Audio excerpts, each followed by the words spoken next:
Hello student, welcome to my new video. आज का video class 11th की स्टूडेंटों के लिए ही मैं पर्सनली बना रहा हूं, क्योंकि आज के इस वीडियो में हम पढ़ने वाले हैं एक इम्पॉर्टेंट नियम जो है गैलू-शेक का नियम। तो गैलू-शेक के नियम पर आज के इस वीडियो में पूरी तरीके से डिटेल में एक्सप्लेन करेंगे। मैं यही कहूँगा, यदि आप रट कर नहीं समझ कर याद करना चाहते हैं, वीडियो को अंत तक बने रहें, आसानी तरीके से समझ में आएंगे। और एक एक छोटी छोटी पॉइंट्स आपको समझ में आना चाहिए, ठीक है ना। कैसे आएगा वो हम आपको बताएंगे जी। तो देखिए, गैलू-शेक के नियम में हमें क्या बात बताया गया, सिंपल सी बात है, यहाँ पे हमने लिख भी दिया है, ठीक है। इसको एक बार पढ़ लेते हैं, नहीं तो आप यहाँ पे मैं कहूँगा ध्यान नहीं देना है, समझाऊंगा तो यहीं पे आपका दिमाग जाएगा। पढ़ लेते हैं जी। कह रहा है कि गैलू-शेक के नियम के अनुसार स्थिर आयतन V पर किसी गैस के निश्चित द्रव्यमान का दाब उसके ताप के समानुपाती होता है। तो ये बात हुआ जी, ये तो हुआ नियम। बट याद तो ऐसे होगा नहीं, तो याद कैसे होगा, समझने से। तो अब चलिए हम समझते हैं। अच्छा, सबसे पहले तो हम एक बर्तन लेते हैं। सिंपल सी बात है, एक हम यहाँ पे बर्तन ले लेंगे, ठीक है। मैं इसको थोड़ा सा छोटा यहाँ पे ही ले रहा हूँ। ये एक हमने बर्तन ले लिया। अब इस बर्तन में समझिएगा बात को, क्या यहाँ पे समझने वाली बात है, यहाँ पे क्या है कि ये हमने एक बर्तन ले लिया है। इसमें हमने एक यहाँ पे पिस्टन लगा दिया है, ठीक है ना। पिस्टन मतलब जो हवा भरने वाला पंप होता है, तो हवा जिस तरह भरते हैं वो ऊपर जो हम दबाते हैं वो उसी को पिस्टन कहा जाता है। तो ये हमने एक बर्तन लिया, उसके ऊपर हमने पिस्टन लगा दिया है। और इसमें क्या है, इसमें गैस है। क्या है जी भैया, इसमें गैस के अणु है, ठीक है। तो इसमें जो हमने गैस भरा है वो एक निश्चित द्रव्यमान का गैस भरा है। मतलब गैस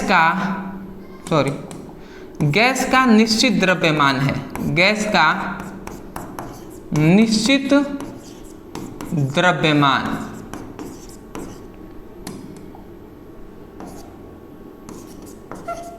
इसका मतलब समझ रहे हैं, गैस का निश्चित द्रव्यमान का मतलब कि गैस की जो मात्रा भरी गई है वो उसका एक निश्चित द्रव्यमान है। जैसे 1 किलो, 2 केजी, 3 केजी, मतलब 3 लीटर, 4 लीटर, 5 लीटर, ऐसी बात है। तो यही बात है। तो गैस का एक निश्चित द्रव्यमान इसमें भरा गया है, जैसे कि 1 लीटर, 1 केजी, 2 केजी, 3 केजी, ठीक है ना, इस प्रकार। तो अब यहाँ पे बात ये आता है कि गैस का एक निश्चित द्रव्यमान है, तो इसमें जो गैस है यदि इसका आयतन हम निश्चित कर दें, ठीक है ना, यदि हम इसका जो आयतन है, यदि हम इसका जो आयतन है, आयतन जो है उसको अगर हम निश्चित कर दें, ठीक है, या स्थिर कर दें, आयतन मतलब जो V है, तो यदि आयतन, इसका जो आयतन, इस गैस का आयतन स्थिर हो, तो उस समय पर इस गैस का जो दाब होता है, इस गैस द्वारा लगाया गया जो दाब होता है वो इस गैस के ताप के समानुपाती होता है। मतलब इस गैस के द्वारा जो लगाया गया दाब होता है वो उसी गैस के ताप के समानुपाती होता है। यही है सिंपल सा गैलू-शेक का नियम।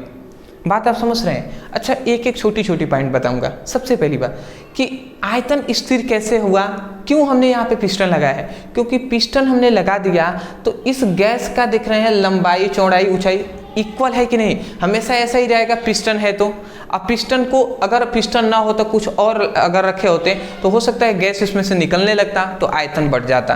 तो ये बात है, तो हमने आयतन यहाँ पे स्थिर रखा है। तो आयतन यदि स्थिर हो तो इस गैस का मतलब जो दाब होगा, इस गैस का जो दाब होगा वो इसके ताप के समानुपाती होता है।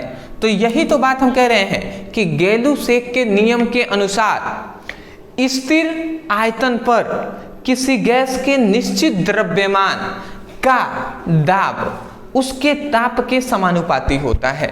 बताइए, यही बात हमने ऊपर लिखा है ना। एक बार और सुनिए, समझने का प्रयास कीजिए। आप कहेंगे गैलू-शेक के नियम के अनुसार स्थिर आयतन पर किसी गैस के निश्चित द्रव्यमान का दाब उसके ताप के समानुपाती होता है। उसके मतलब गैस के ही ताप के समानुपाती होता है। तो ये बात हुआ। अगर इसको हम आगे बढ़ाएं तो जब समानुपाती का चिन्ह हटता है, इक्वल का चिन्ह आता है, तो यहाँ पे एक नियतांक आता है जो है K, और K इंटू ये टी है तो टी आ जाएगा है। अब यहाँ से हम T इधर गुणा में इधर आएगा तो भाग कर आएगा, तो K का जो मान यहाँ से निकलेगा वो P/T हो जाएगा। K = P/T हो गया, तो ये हमारा मेन फॉर्मूला हो जाएगा, ये K = P/T। तो ये यहाँ पे K क्या है, K है स्थिरांक, ठीक है ना। P क्या है, दाब है, और T क्या है, T क्या है, ताप है। अब एक बात समझिएगा, हम यहाँ पे कह रहे हैं कि जो गैलुसिक ने बताया कि दाब ताप के समानुपाती होता है, इसका मतलब गैलुसिक ने ये कहा कि यदि हम ताप को बढ़ाए देंगे तो दाब भी अपने आप ही बढ़ जाएगा। मतलब यदि हम इस गैस का ताप बढ़ाएंगे तो इस गैस का दाब बढ़ जाएगा। तो ये तो हमने रूल तो पढ़ लिया, बट कैसे बढ़ेगा इसको भी तो हमें जानना चाहिए ना। तो देखिए बात ये होता है कि ये मान लेते हैं गैस है, इसको अगर हम गर्म करते हैं तो जब इसको हम गर्म करेंगे तो इसके जो इसको ऊर्जा मिलेगी, गैस के अणुओं की ऊर्जा मिलेगी, इनके सभी कणों की ऊर्जा मिलेगी, और जब ऊर्जा मिलेगी, फुर्ती होगा, तो ये तेजी से गति करने लगेंगे। अब गति करेंगे तो ये सभी जाकर इस पर दाब लगाएंगे कि नहीं। इस जो पिस्टन है, इसका जो स्वतंत्र तल है, इस पर ये दाब, ये कण क्या लगाएंगे, दाब लगाएंगे। मतलब बार बार टक्कर मारेंगे, और टक्कर मारेंगे तो उसी को तो दाब कहते हैं, टक्करों को ही तो दाब कहते हैं। तो वही बात यहाँ पे कहा गया कि यदि हम ताप बढ़ाते हैं तो टक्करों की संख्या बढ़ेगी, टक्करों की संख्या बढ़ेगी तो इस पर दाब अधिक लगेगा, प्रेशर लगेगा ही। तो वही बात बताया गया कि यदि हम ताप बढ़ाते हैं तो गैस का जो दाब है वो भी बढ़ जाता है। तो ये हमें इससे ये फॉर्मूला मिला, ठीक है। बात इतनी बात समझ गए। तो यहाँ पे एक और फॉर्मूला है जिसको आपको जानना चाहिए। अब वो क्या है मैं उसको बता दे रहा हूँ। देखिए यहाँ पे मैं उसको लिख दे रहा हूँ। देखिए यहाँ पे एक चीज़ इन्होंने बताया कि गैलुसिक ने हमें ये बात बताया, ठीक है, इसको मैं वाइट कलर से लिख रहा हूँ। गैलुसिक ने हमें ये बताया कि यदि स्थिर आयतन पर, मैं यहाँ पे लिख दे रहा हूँ, स्थिर आयतन पर किसी गैस का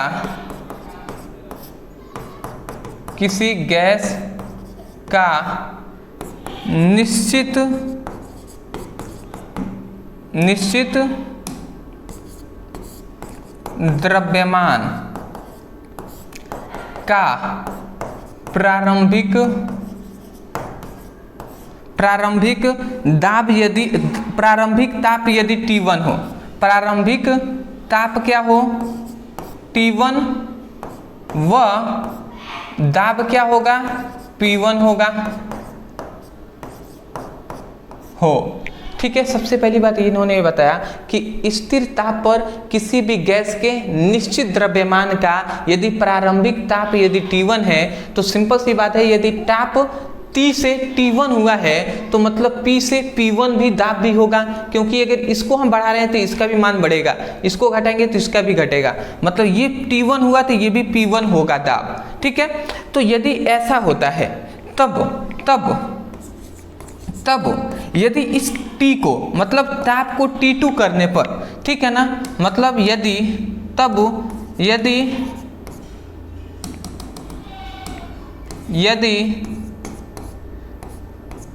ताप को T2 करने पर जो दाब होता है, दाब भी क्या हो जाएगा, P2 हो जाएगा। बताइए होगा कि नहीं होगा। T1 हुआ तो P1 हो जाएगा, अगर हम ताप को T2 करेंगे तो ये दाब भी P2 हो जाएगा, होगा ना। तो गैलुसिक के नियम के अनुसार हमने यही फॉर्मूला जाना है। तो K तो स्थिरांक है तो K ही रहेगा, तो K = हम क्या लिख सकते हैं, P के जगह पर P1 लिखेंगे और T के जगह पर T1 लिखेंगे, यही नहीं लिखेंगे जी। तो एक तो हमें ये फॉर्मूला मिला, और दूसरा एक और हमें फॉर्मूला मिलता है कि यदि हम ताप को T2 करते हैं, ठीक है, तो वहाँ पे हमें K फिर से हमें क्या मिलता है फॉर्मूला, कि यदि ताप को हम T2 करते हैं तो उस समय पे जो P2/T2 हो जाएगा, ये हो जाएगा। बात तो मैं सही कह रहा हूँ, बात आप समझ ही रहे होंगे। तो देखिए K का मान हमें 2 मिल गया ये, ठीक है। तो सिंपल सी बात है, आप ये नहीं कहेगा कि इसको K1 इसको K2 कर दें, ऐसा नहीं हो सकता। ये K का मान, तो K एक स्थिरांक है, स्थिरांक मतलब इसका मान निश्चित होता है, ठीक है ना। तो ये बात है, इसलिए ये तो स्थिरांक है तो इसका मान तो बदलेगा नहीं। तो इतना हो गया। तो इसको समीकरण हम फर्स्ट माने और इसको समीकरण सेकेंड। तो समीकरण फर्स्ट और सेकेंड को अगर हम देखते हैं तो K1 और K जो K ये दोनों K इक्वल टू इतना है, K इक्वल टू इतना है। तो हम सिंपल वे में कह सकते हैं P1 बाई P2 जो होगा P1 बाई T1 वो होगा तो P2 बाई T2 के बराबर होगा। तो अगर समीकरण फर्स्ट तथा सेकेंड को अगर हम मिलाते हैं तो यहाँ से हमें एक फॉर्मूला मिलता है P1 by T1 equal to P2 by T2, ये वाला हमें फॉर्मूला मिलता है जी। ठीक है ना, ये हमें मिल गया। तो मैं आशा करता हूँ कि ये फॉर्मूला आपको समझ में आ गया होगा। तो ये होगा हमारा फॉर्मूला, ये भी इंपॉर्टेंट फॉर्मूला है जिसको आपको तैयार कर लेना है।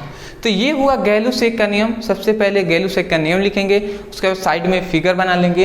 ये आप लिखने के बाद फिर से नीचे ये वाला फिर से नीचे पोर्शन में यहाँ तक लिख देंगे, आपका काम कंप्लीट हो जाएगा। ठीक है जी। अब हम जान लेते हैं इसका महत्व। तो महत्व देखने से पहले स्क्रीनशॉट ले लीजिए, ले लिए होंगे। ठीक, थोड़ा सा हम इसका महत्व जान लेते हैं। तो गैलू-सेक का महत्व, तो देखिए गैलू-सेक का नियम का महत्व क्या है।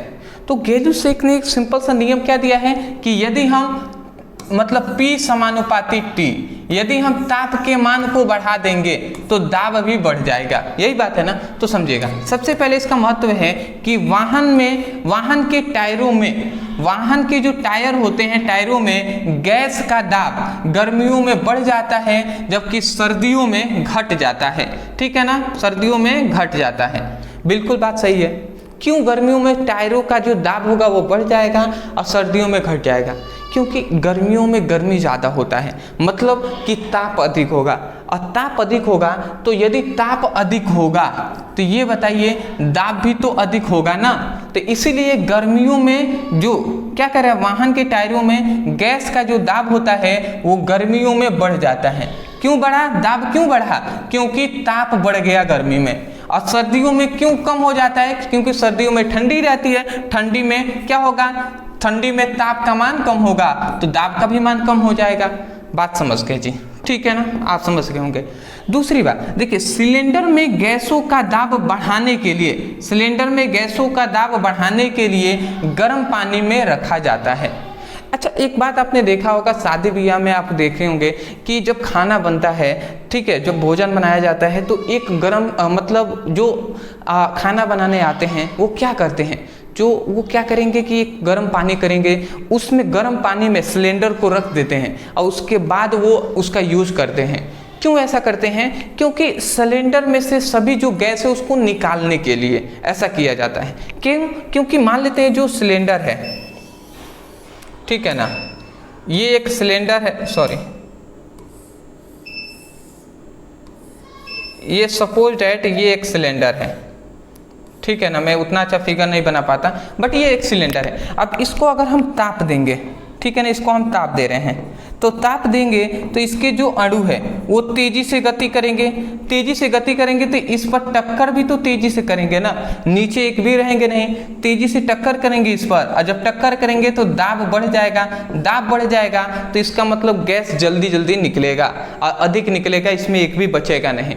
तो गैस इसमें ना बचे इसीलिए ताप का प्रयोग किया जाता है। तो वही कहा जाए, सिलेंडर में गैस का दाब बढ़ाने के लिए, इसका दाब बढ़ाने के लिए मतलब निकालने के लिए गर्म पानी में रखा जाता है।